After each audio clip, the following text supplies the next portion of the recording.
भाजपा के बहुत सारे नेतागण हैं जो बौद्ध सभाओं में जाते हैं और बौद्ध भगवान के बारे में, बौद्ध तथागत बुद्ध के बारे में बहुत सारी बातें कहते हैं। प्रधानमंत्री मोदी बाहर जाते हैं तो कर्जा इसी बात पे लेते हैं कि हम बुद्ध के देश से आए हैं, और वहीं बुद्ध के मानने वाले लोगों पे आप इस तरह की चीजें कर रहे हैं। जाति व्यवस्था खत्म कीजिए। 22 प्रतिज्ञाओं को लेने का कारण क्या था? उन 22 प्रतिज्ञाओं को लेने का कारण सिर्फ इतना था कि जब बाबा साहेब अम्बेडकर ने संघर्ष किया तो उन्हें बहुत सारी चीजों का सामना करना पड़ा। वो सारी सामने क्या थे कि आज वर्तमान में जो एडवोकेट राजेंद्र पाल गौतम को झेलना पड़ रहा है 22 प्रतिज्ञाओं को दोहराने पर, तो वो विरोध राजेंद्र पाल गौतम का थोड़ा ही हो रहा है, वो विरोध तो फिर बाबा साहेब अम्बेडकर का हो रहा है, क्योंकि 22 प्रतिज्ञाएं तो बाबा साहेब अम्बेडकर ने ली थी, राजेंद्र पाल गौतम ने तो उन्हें दोहराया है। हाँ, किसी में कमियां हैं, किसी धर्म में कमियां, उन कमियों को तो हम उजागर कर सकते हैं। और इस देश में किसी भी धर्म को अपने हिसाब से चुनने का अधिकार भारत का संविधान देता है। ये अनुच्छेद नहीं है, ये फंडामेंटल राइट है, जो हमें, जिससे हम मौलिक अधिकार कहते हैं। मौलिक अधिकार के अंदर ये है कि हम अपने अनुसार किसी भी धर्म को चुन सकते हैं, हम अपने अनुसार, अपने मन के अनुसार किसी भी धर्म का प्रचार प्रसार कर सकते हैं। इस पे आपको कानून थोड़े रोक सकता, बिल्कुल नहीं रोक सकता। अगर बाबा साहब अम्बेडकर उन लोगों के लिए गलत थे तो भाई हम भी गलत बने, क्योंकि वो हमारे रहबर है, हमारे मसीहा, उन्होंने हमें सब कुछ दिया। बाबा साहब अम्बेडकर के द्वारा ली गई वो 22 प्रतिज्ञाएं मैं दोहराऊंगा। पहली प्रतिज्ञा बाबा साहब अम्बेडकर की। सभी सम्मानित साथियों को हमारा क्रांतिकारी जय भीम। साथियों, आज जो विशेष वीडियो का उद्देश्य है, वो उद्देश्य ये है कि अभी दिल्ली के रानी झांसी रोड अम्बेडकर भवन में बहुत बड़ा धर्मांतरण हुआ, जिसमें हिंदू धर्म को त्याग कर बहुत सारे लोगों ने बौद्ध धर्म की दीक्षा ग्रहण की। साथियों, उसके बाद सवाल ये उठा कि जिन लोगों ने बाबा साहब अम्बेडकर के द्वारा दोहराई 22 प्रतिज्ञाएं, जो बाबा साहब अम्बेडकर ने 14 अक्टूबर सन 1956 को ली थी, जब बाबा साहब अम्बेडकर ने हिंदू धर्म को त्यागा और बौद्ध धर्म को जब ग्रहण किया, जब बाबा साहब अम्बेडकर ने वो 22 प्रतिज्ञाएं ली थी, उन 22 प्रतिज्ञाओं को दिल्ली के अम्बेडकर भवन में एडवोकेट राजेंद्र पाल गौतम और तमाम लोगों के साथ हजारों लोगों ने बौद्ध धर्म को ग्रहण करते हुए वो 22 प्रतिज्ञाएं दोहराई।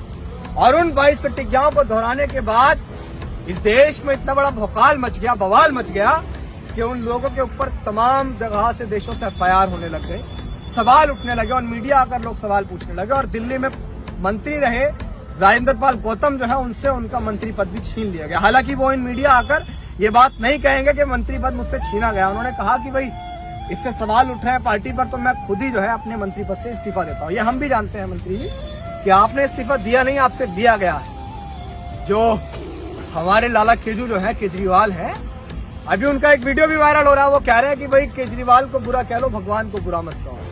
तो मैं भगवान को मानने वाले तमाम लोगों से कहूंगा कि भगवान को बुरा तो हम लोग कभी नहीं कहते, और जो किसी धर्म को बहुत बुरा कहे, गलत कहे किसी भी मानने वाले को, तो मैं ऐसे व्यक्ति को भी अपना नहीं मानता हूँ, ना उनका समर्थन करता हूँ। लेकिन हाँ, किसी में कमियां हैं, किसी धर्म में कमियां, उन कमियों को तो हम उजागर कर सकते हैं। और इस देश में किसी भी धर्म को अपने हिसाब से चुनने का अधिकार भारत का संविधान देता है। ये अनुच्छेद नहीं है, ये फंडामेंटल राइट है, जो हमें, जिससे हम मौलिक अधिकार कहते हैं। मौलिक अधिकार के अंदर ये है कि हम अपने अनुसार किसी भी धर्म को चुन सकते हैं, हम अपने अनुसार, अपने मन के अनुसार किसी भी धर्म का प्रचार प्रसार कर सकते हैं। इस पे आपको कानून थोड़े रोक सकता, बिल्कुल नहीं रोक सकता। और आज वर्तमान में जो एडवोकेट राजेंद्र पाल गौतम को झेलना पड़ रहा है 22 प्रतिज्ञाओं को दोहराने पर, तो वो विरोध राजेंद्र पाल गौतम का थोड़ा ही हो रहा है, वो विरोध तो फिर बाबा साहब अम्बेडकर का हो रहा है, क्योंकि 22 प्रतिज्ञाएं तो बाबा साहब अम्बेडकर ने ली थी, राजेंद्र पाल गौतम ने तो उन्हें दोहराया है और तमाम लोगों ने तो दोहराया है, लेकिन प्रतिज्ञाएं तो बाबा साहब अम्बेडकर ने ली थी।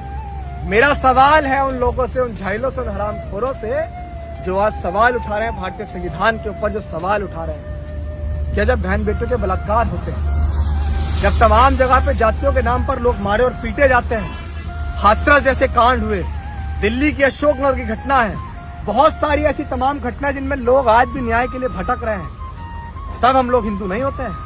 लेकिन जब आज धर्म परिवर्तन हो रहा है, जो धर्म हमें नीच ठहराता है, अछूत कहता है, जब हम उस धर्म को छोड़कर जहां हमें सम्मान मिल रहा है उधर पहुंच रहे हैं, तो चुभ रहे हैं आपकी आंखों में, उन लोगों की आंखों में चुभ रहे हैं जिन लोगों ने कभी हमें सम्मान से कुर्सी पर बैठा देखने में भी उन्हें बहुत दिक्कत होती है, उन्होंने कभी देखना नहीं चाहा, उन लोगों को बहुत तकलीफ होती है। मैं कहना चाहता हूं अपने समाज के लोगों से कि बाबा साहब अम्बेडकर ने 22 प्रतिज्ञाएं दोहराई, वो 22 प्रतिज्ञाएं बाबा साहब अम्बेडकर ने ली। उन 22 प्रतिज्ञाओं को लेने का कारण क्या था? उन 22 प्रतिज्ञाओं को लेने का कारण सिर्फ इतना था कि जब बाबा साहब अम्बेडकर ने संघर्ष किया तो उन्हें बहुत सारी चीजों का सामना करना पड़ा। वो सारी सामने क्या थे कि बाबा साहब अम्बेडकर बहुत अच्छी नौकरी पर लग गए, लेकिन चपरासी फाइल फेक कर दे रहा, जिस तालाब में पशु पानी पी रहा, उस तालाब में एक विशेष वर्ग को पानी पीने का अधिकार नहीं है। हम विद्यालय के अंदर जाके पढ़ाई नहीं पढ़ सकते। क्यों? क्योंकि हमें जाति से अछूत माना गया, क्योंकि हम वर्ण व्यवस्था में सबसे निचले तबके पर आते हैं। इसलिए बाबा साहब अम्बेडकर ने उस धर्म को त्यागा। क्या हमें शौक थोड़ा ही है कि हम किसी धर्म को गलत कहते फिरेंगे? और क्या प्रतिज्ञाएं थी वो मैं आप तमाम लोगों के सामने, मैं भी उन प्रतिज्ञाओं को दोहराऊंगा भाई, क्योंकि बाबा साहब अम्बेडकर अगर गलत नहीं थे, अगर बाबा साहब अम्बेडकर उन लोगों के लिए गलत थे, तो भाई हम भी गलत बनेंगे, क्योंकि वो हमारे रहबर, हमारे मसीहा, उन्होंने हमें सब कुछ दिया। बाबा साहब अम्बेडकर के द्वारा ली गई वो 22 प्रतिज्ञाएं मैं दोहराऊंगा। पहली प्रतिज्ञा बाबा साहब अम्बेडकर की, मैं ब्रह्मा, विष्णु और महेश में कोई विश्वास नहीं करूंगा और न ही मैं उनकी पूजा करूंगा। मैं राम और कृष्ण जो भगवान के अवतार माने जाते हैं, मैं कोई आस्था नहीं रखूंगा और न ही मैं उनकी पूजा करूंगा। तीसरी प्रतिज्ञा बाबा साहेब की कि मैं गौरी, गणपति और हिंदुओं के अन्य देवी देवताओं में आस्था नहीं रखूंगा और न ही मैं उनकी पूजा करूंगा। बाबा साहेब अम्बेडकर की चौथी प्रतिज्ञा कि मैं भगवान के अवतार में विश्वास नहीं करता हूँ। पांचवी प्रतिज्ञा, मैं ये नहीं मानता और न कभी मानूंगा कि भगवान बुद्ध विष्णु के अवतार थे। मैं इसे पागलपन और झूठा प्रचार प्रसार कहूंगा। बाबा साहेब अम्बेडकर की छठी प्रतिज्ञा कि मैं श्राद्ध में भाग नहीं लूंगा और न ही पिंड दान करूंगा। बाबा साहेब अम्बेडकर के द्वारा ली गई सातवीं प्रतिज्ञा कि मैं बुद्ध के सिद्धांतों और उपदेशों का उल्लंघन करने वाले तरीके से कार्य नहीं करूंगा। बाबा साहेब अम्बेडकर के द्वारा ली गई आठवीं प्रतिज्ञा कि मैं ब्राह्मणों द्वारा निष्पादित होने वाले किसी भी समारोह को स्वीकार नहीं करूंगा। क्यों कहा बाबा साहेब अम्बेडकर ने? वो ब्राह्मणवादी व्यवस्था, जिस व्यवस्था ने, उसी व्यवस्था के तहत तो आज जाति व्यवस्था जो है चरम पर है, जिसकी वजह से सोने की चिड़िया भारत पुनः सोने की चिड़िया नहीं बन पा रहा। बाबा साहेब अम्बेडकर की 9वीं प्रतिज्ञा कि मैं मनुष्य की समानता में विश्वास करता हूं। लेकिन इस धर्म ने हमें क्या दिया? समानता, जातिवाद, छुआछूत, ऊंच नीच, पितृसत्ता। अगर किसी का जीवित रहते पति मर जाता है तो उसे भी उसके साथ सती हो जाना पड़ेगा, ये इस धर्म ने दिया। 10वां, बाबा साहेब अम्बेडकर की 10वीं प्रतिज्ञा कि मैं समानता स्थापित करने का प्रयास करूंगा। बाबा साहेब अम्बेडकर की 11वीं प्रतिज्ञा कि मैं बुद्ध के अष्टांगिक मार्ग का अनुसरण करूंगा। बाबा साहेब अम्बेडकर की 12वीं प्रतिज्ञा कि मैं बुद्ध द्वारा निर्धारित परिमिति का पालन करूंगा। बाबा साहेब अम्बेडकर के द्वारा ली गई 13वीं प्रतिज्ञा, मैं सभी जीवित प्राणियों के प्रति दया और प्यार भरी दयालुता रखूंगा तथा उनकी रक्षा करूंगा। 14वीं, मैं चोरी नहीं करूंगा। 15वीं, मैं झूठ नहीं बोलूंगा। 16वीं, मैं कामिक पापों को नहीं करूंगा। और 17वीं, मैं शराब, ड्रग जैसे मादक पदार्थों का सेवन नहीं करूंगा। बाबा साहेब अम्बेडकर के द्वारा ली गई 18वीं प्रतिज्ञा, मैं महान अष्टांगिक मार्ग का पालन करूंगा, प्रयास करूंगा एवं सहानुभूति और प्यार भरी दयालुता का दैनिक जीवन में अभ्यास करूंगा। बाबा साहेब अम्बेडकर के द्वारा ली गई 19वीं प्रतिज्ञा और विशेष प्रतिज्ञा कि मैं हिंदू धर्म का त्याग करता हूं, जो मानवता के लिए हानिकारक है और उन्नति और मानवता के विकास में बाधक है, क्योंकि यह असमानता पर आधारित है और स्वधर्म के रूप में बौद्ध धर्म को अपनाता हूं। बाबा साहेब अम्बेडकर की 20वीं प्रतिज्ञा कि मैं दृढ़ता के साथ ये विश्वास करता हूं कि बुद्ध का धम्म ही सच्चा धर्म है। 21वीं प्रतिज्ञा कि मुझे विश्वास है कि मैं फिर से जन्म ले रहा हूं।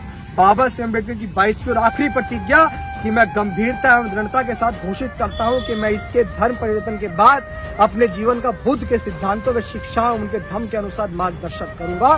डॉक्टर भीमराव अम्बेडकर। जिन प्रतिज्ञाओं को दोहराने पर दिल्ली के अम्बेडकर भवन में बहुत सारे लोगों ने बौद्ध धर्म को अपनाया, प्रतिज्ञाएं दोहराई, तो गलत आपको अगर ठहरा रहे हैं लोग, तो आप यकीन मानिए कि वो बाबा साहेब अम्बेडकर को गलत ठहरा रहे हैं।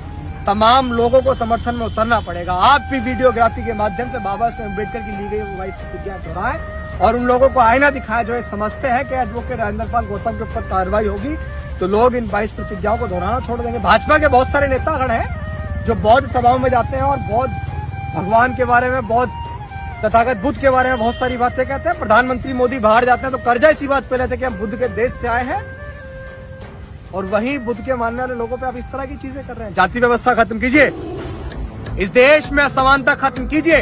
अगर आपका धर्म असमानता पर आधारित है तो हम ऐसे धर्म को कतई नहीं मानते। आपका धर्म जाति देखकर न्याय करता है, हम ऐसे धर्म को बिल्कुल नहीं मानते हैं। बहुत जल्द इस देश में बदलाव होगा। इस देश में समानता, प्रेम, प्यार, भाईचारे वाला धर्म चलेगा। वो धर्म नहीं जो आपको जाति के लिहाज से देखे। अगर शोषण हो रहा है, बलात्कार हो रहा है, तो भी जाति देखकर न्याय करे। ऐसे धर्म को हम, क्या मैं तो कहता हूं, किसी को नहीं मानना चाहिए। और धर्म को चुनने का अधिकार भारत का संविधान देता है, फंडामेंटल राइट है, ये मौलिक अधिकार है कि हम अपने हिसाब से किसी भी धर्म को चुन सकते हो, किसी भी हरामखोर को इससे तकलीफ नहीं होनी चाहिए। जय भीम, जय भारत, जय संविधान।